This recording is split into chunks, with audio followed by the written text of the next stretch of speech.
कि कितनी उनके लिए आसानी हो गई है, ये मामला उनके लिए बहुत मुश्किल हो गया। अब सवाल ये है, देखिए आखिरी जो पॉइंट है कि ईरान ने जिस तरीके से जवाब दिया है, जो हॉरिजॉन्टल एक्सपेंशन की है, जिस तरीके से ईरान ने अमेरिका को होर्मुज़ में फंसाया है, तो अब अमेरिका अगला स्टेप क्या लेता है?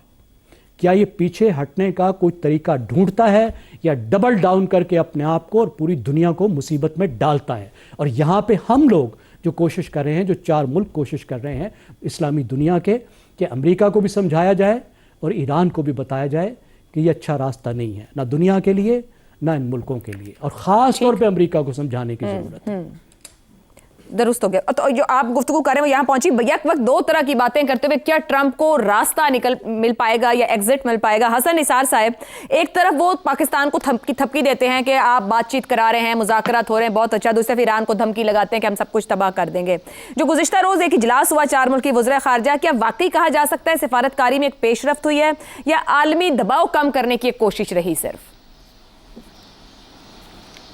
आपने गैर ज़रूरी से इम्तिहान में डाल दिया है। देखो, जहाँ हमारा मकबूल तरीन वज़ीर आज़म तारीख़ का अगर मगर की गुंजाइश रख के गोल गोल सी बातें कर रहा है, अभी आपने कोट किया है, उसको दोबारा सुन लो। वहाँ बड़े या छोटे अज़ाइम का टेवा मैं कैसे लगा सकता हूँ?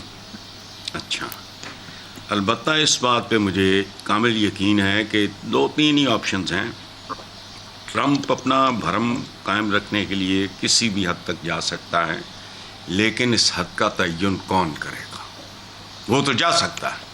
अच्छा, इसे कोई बाइज़्ज़त एग्ज़िट मिल जाए या अमरीकी उसके ख़िलाफ़ पूरी ताकत से बाहर निकले, जिसका प्रोसेस शुरू हो चुका है, और मेरा ख़्याल है ये स्नोबॉलिंग होगी इसकी, ये एक्सेलरेट करेगा।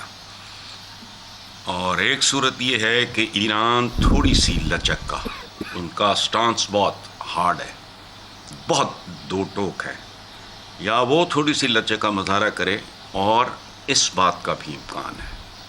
वो प्लेइंग कहते हैं ना, प्लेइंग हार्ड टू गेट, वो कर रहे हैं। उनके पीछे सदियों की विजडम है, कुछ छोरे तो नहीं है वो। बस इसके अलावा मैं नहीं इस पर कोई कमेंट करता। दुरुस्त हो गया। रज़ा रूमी साहब, ये जो हद के तयन की बात हसन निसार साहब ने की है, ऊपर की गुफ्तगू सामने रखूं, अगर ट्रंप एक लूजर के तौर पर 5वें हफ्ते में खड़े हैं, एग्जिट नजर नहीं आ रहा या मिल नहीं पा रहा, और वो किसी भी हद तक जा सकते हैं, तो ये तयन कैसे होगा? वो खाक जजीरे पर कब्जे की बात करते हैं, ये स्ट्रेटेजिक खेल किस रुख पर आगे बढ़ सकता है? ईरान का मुमकिन रद्द-ए-अमल क्या होगा? क्या ईरान उस हद का तयन करेगा? क्या अमेरिका उस हद का तयन करेगा, या और बहुत से लोगों को करना होगा? अच्छा, देखिए, इस वक्त जो ज्यादा पत्ते जैसे कहा जाता है इस खेल में, और वो ईरान के हाथ में है। अगरचे कि अमेरिका बड़ी ताकत है और उसकी जो फौजी कुव्वत है वो दुनिया की, अगर आप तमाम तर अफवाज को भी मिला लें तो उससे ज़्यादा बनती है, लेकिन इसके बावजूद जो जिस तरीके से ईरान ने इस जंग का दायरा जो है वो फैलाया है और एक माशी इसको जंग में बदल दिया है, ये ही वजह है कि डोनाल्ड ट्रंप और उनके रफ़्क़ा-ए-कार जो है अब वो सख्त परेशानी का शिकार हैं, क्योंकि ख़ुद अमेरिका के अंदर ये एक इंतहाई गैर मकबूल जंग है। मैंने पहले भी आपको अर्ज़ किया इसी प्लेटफॉर्म पे कि दिन ब दिन इस जंग की हिमायत जो है वो गिरती जा रही है। अगर वो शुरू में 40% लोग भी ये कह रहे थे कि ठीक है ट्रंप को जंग करने दो, तो इस वक्त वो उसमें भी कमी आ चुकी है। इसी तरह ट्रंप की अपनी जो मकबूलियत है दीगर अमरीकी हदूर के मुकाबले में वो भी गिर चुकी है। और इस वक्त अमेरिका को मिड टर्म इलेक्शन जो है वो उसकी तैयारियां अगले महीने से स्टार्ट हो जाएंगी, और अगर ये माशी सूरत हाल ना संभली तो फिर रिपब्लिकन पार्टी को और ट्रंप को खुद एक बहुत बड़ा धचका लग सकता है। अब वो होगा कि नहीं होगा ये वक्त ही बताएगा, मगर इस वक्त जो सबसे बड़ा प्रेशर है ट्रंप के ऊपर वो अमेरिकी मईशत की जो और आलमी मईशत, चूँकि अमेरिका सबसे बड़ी मईशत है इसलिए जो कुछ अमेरिका में होता है उसके असरात पूरी आलमी मईशत पे पड़ते हैं।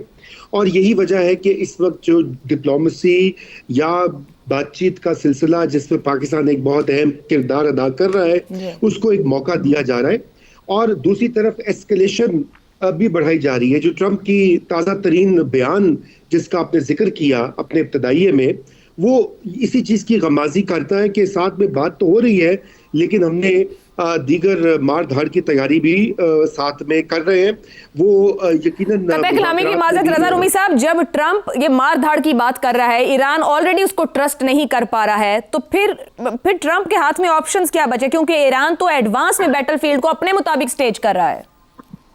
देखिए, बिल्कुल ईरान तो ट्रस्ट नहीं करता। उसकी वजह यह कि पहले भी मुज़ाकरात के बाद ही हमले स्टार्ट हुए थे, लेकिन इस बार चूंकि और बहुत से ममालिक अब शामिल हुए हैं एक पूरे प्रोसेस में। पहले अगर आपको याद हो तो सिर्फ ओमान ही बराह रास्त सालिसी का किरदार अदा कर रहा था। इस बार पाकिस्तान, तुर्की, मिस्र और गल्फ की जो रियासतें हैं इनडायरेक्टली वो भी इसमें शामिल है। और अभी आज हमारे वजीर खारजा चीन गए हैं, और चीन आपको पता है कि वो भी एक बड़ी अहम मीटिंग इस्लामाबाद में हो रही है। सदर, वजीर आजम समेत तमाम ही सीएम्स मौजूद हैं। इसी पूरी सूरत हाल पर वजीर खारजा को भी जाना है जी। तो मैं अर्ज ये कर रहा हूँ कि वो चीन का जो दौरा है वो भी बड़ा अहम है। उसकी वजह यह है कि वो चीन की भी इसमें सपोर्ट और शमूलियत जो है उसकी कोई बातचीत की जाएगी। पाकिस्तान को चीन की बैकिंग चाहिए, और इसी तरीके से वो आगे इन मुज़ाकरात को बढ़ा सकता है।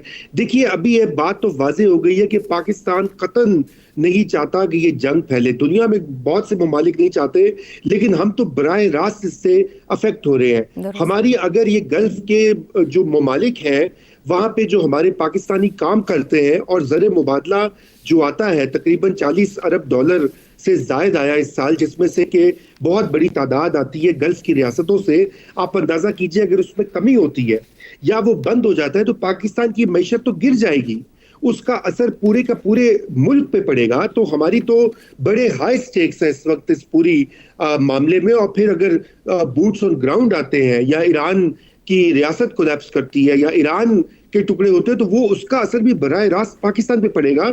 1000 किलोमीटर का हमारा बॉर्डर है।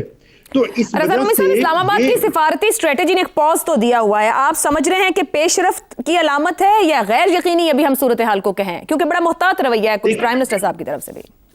देखिए, बिल्कुल गैर यकीनी की सूरत हाल है, और उसकी वजह, एक बुनियादी वजह यह है कि ईरान जो है वो ट्रस्ट करने को तैयार नहीं अमेरिका को। और उसके साथ साथ जो ईरान का जो सबसे बड़ा मुतालबा है वो ये है कि आप उसको गारंटी दें, अमेरिका और उसके जो भी इत्तेहादी हैं, कि वो दोबारा ईरान पे हमला नहीं होगा। ये जून में एक हमला हुआ था, फिर ये फरवरी में हो गया।